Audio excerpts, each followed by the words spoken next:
Bem-vindo! Tivemos a oportunidade de ver o uso do add-on denominado self-fracture, que nos permite fazer aqui o efeito de fragmentos no objeto. Podemos ver aí um exemplo usando o texto e outro exemplo utilizando alguns objetos aqui na nossa área.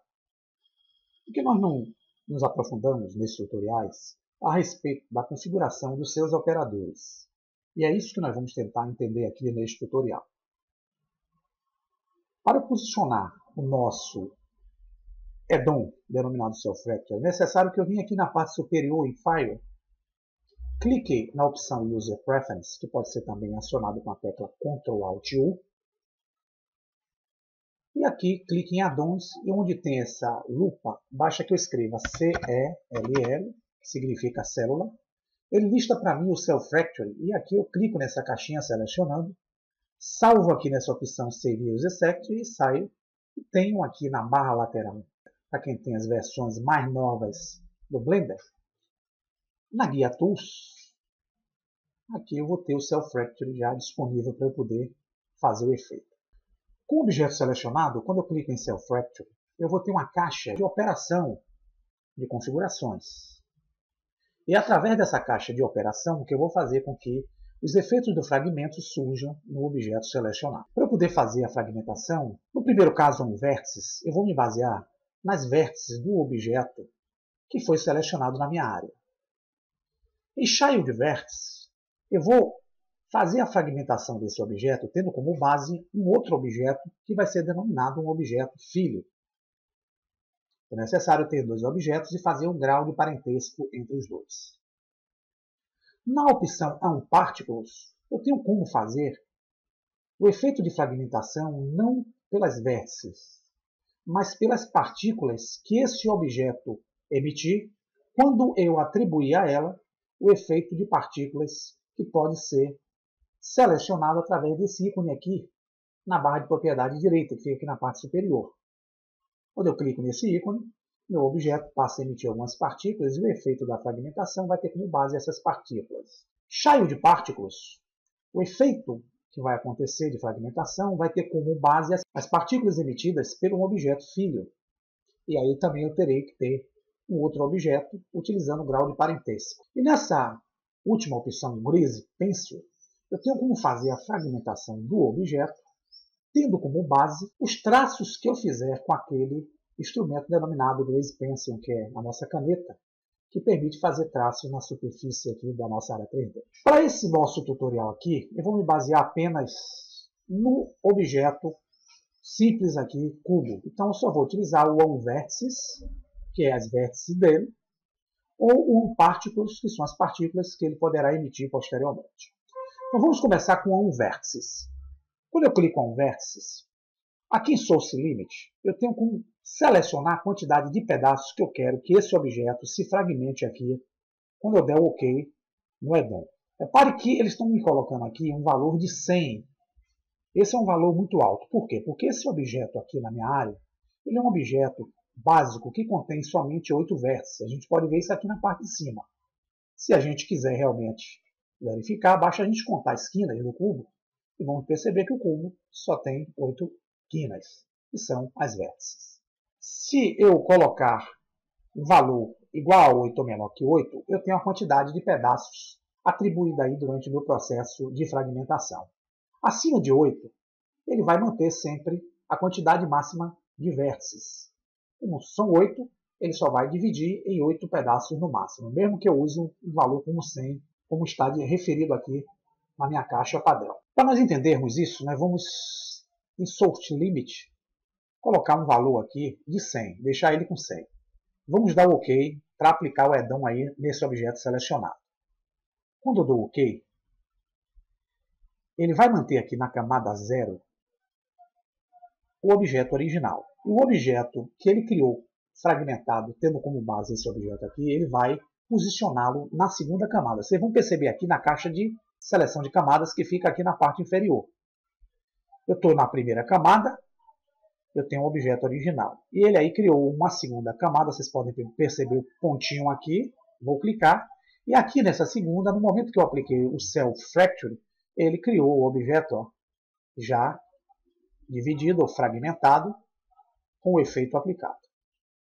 Então, vocês vão ter aqui, no máximo, 8 pedaços. Por quê? Porque esse objeto só tem 8 vértices.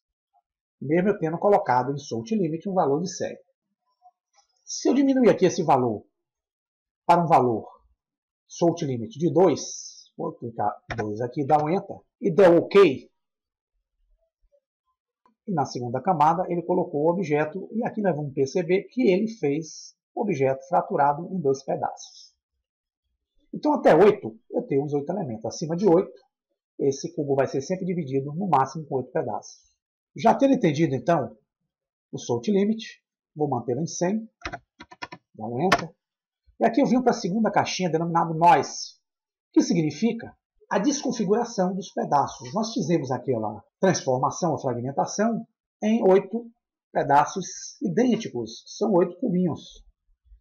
Eu posso alterar esse valor até o máximo de 1. Então, se eu vier aqui clicar e der 0.5, e der um Enter, se eu for aplicar agora a transformação de fragmentação, dando OK, vocês vão verificar que na segunda camada ele criou o objeto fragmentado, porém esse objeto ele não vai sair todo bonitinho como saiu anteriormente.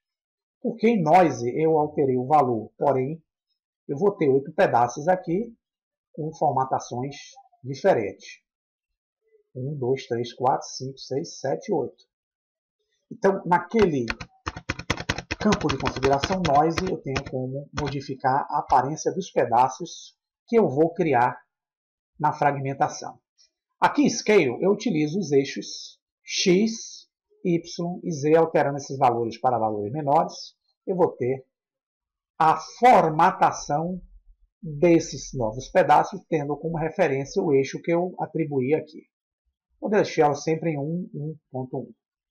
Vou sair aqui de Noise, clicar 0 para voltar ao padrão. Vamos então conhecer a caixa Recursion, Shader. Quando ele está em 0, ele vai fazer, quando eu dou OK, apenas aquela transformação, dividindo o objeto, nesse caso aqui, em 8 pedaços, porque esse objeto só tem 8 vértices. Se eu aumentar esse valor para 1, ele vai fazer a primeira transformação, dividindo esse cubo original em 8 pedaços, e depois ele vai fazer uma segunda transformação, dividindo. Quando eu der o recurso 1 e esse render 25 e der OK, o que ele vai fazer é o seguinte, ele vai transformar inicialmente esse cubo em 8 pedaços, depois ele vai fazer uma segunda transformação, tendo como base apenas 2 pedaços daqueles pedaços divididos anteriormente. Por que 2? Porque como ele dividiu esse cubo em 8 pedaços na primeira transformação, 25% de 8 são 2 pedaços. Então ele vai pegar apenas 2 pedaços e fazer novamente uma transformação. Vamos ver isso em forma prática? Então eu estou aqui com o recurso em 1, o random em 25, vou dar OK. Repare que ele dividiu em 8 pedaços. Vamos para a camada 2 e vou clicar a tecla Z aqui.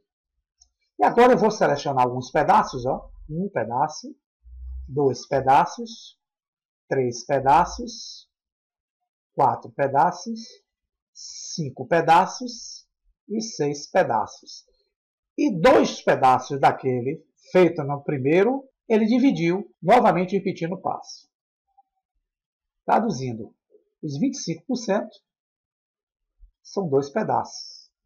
Então, ele pegou aqueles 2 pedaços que tinha e fez uma nova subdivisão. Então, através desse random, eu tenho como dizer, se eu colocar aqui em 50%, com o recurso 1, ele vai dividir em 8 pedaços, depois ele vai pegar 4 pedaços, que é os 50%, e dividi-lo novamente. Clip Recursion estabelece a quantidade máxima de subdivisões que ele irá fazer. Se eu colocar em 0, ele vai manter essa subdivisão de forma contínua. Isso pode dar até um crash no computador. Mantém aqui sempre em 250 e aqui mantém em 0. Se você colocar valores altos aqui, quanto mais pedaços ele divide, mais cálculos o processador faz. Quando passa aqui, na opção Random, quando ele faz a subdivisão, ele faz no formato Random, que é um formato randômico, em divisões pequenas, em divisões grandes, em divisões próximas ao cursor ou longe do cursor. Nessa caixa Mesh Data, se eu colocar aqui um clique nessa caixinha Smooth Face, o que eu vou fazer no momento que eu faço a subdivisão é transformar em minhas faces de forma suave. Vou mantê-lo aqui no padrão. Sharp Edges significa que ele vai fazer essas quinas do objeto aguda. Então tem que estar mantido dessa forma. Apply Split Edge significa que, além dele fazer a fragmentação, ele vai cortar. Então, por isso que a gente conseguiu puxar parte por parte do objeto, selecionando lá naquela segunda camada. Aqui, imagem é a opção que eu tenho para poder fazer com que haja um afastamento entre as subdivisões da fragmentação, ou seja, dos pedaços. Se eu aumentar esse valor aqui para um valor tipo 0.6 e der um OK, eu tenho o meu objeto subdividido. Se eu for para a segunda camada, eu vou perceber que as subdivisões daquele objeto, que se transformou em 8 partes, teve um afastamento muito grande por causa daquela margem que eu coloquei aqui nessa caixa. O padrão é 0.001. Vou dar o Ctrl Z aqui para sair. Voltando à nossa caixa, aqui em Material, eu tenho uma coisa muito interessante. Eu posso aplicar algumas cores a esse objeto. Exemplo, eu vou sair daqui da caixa clicando no objeto com o botão direito. Vou entrar aqui em Material. Vou definir uma cor aqui, amarelo, para esse objeto. Vou adicionar um segundo material. E vou clicar em New para atribuir uma segunda cor. Vai ser uma cor azul.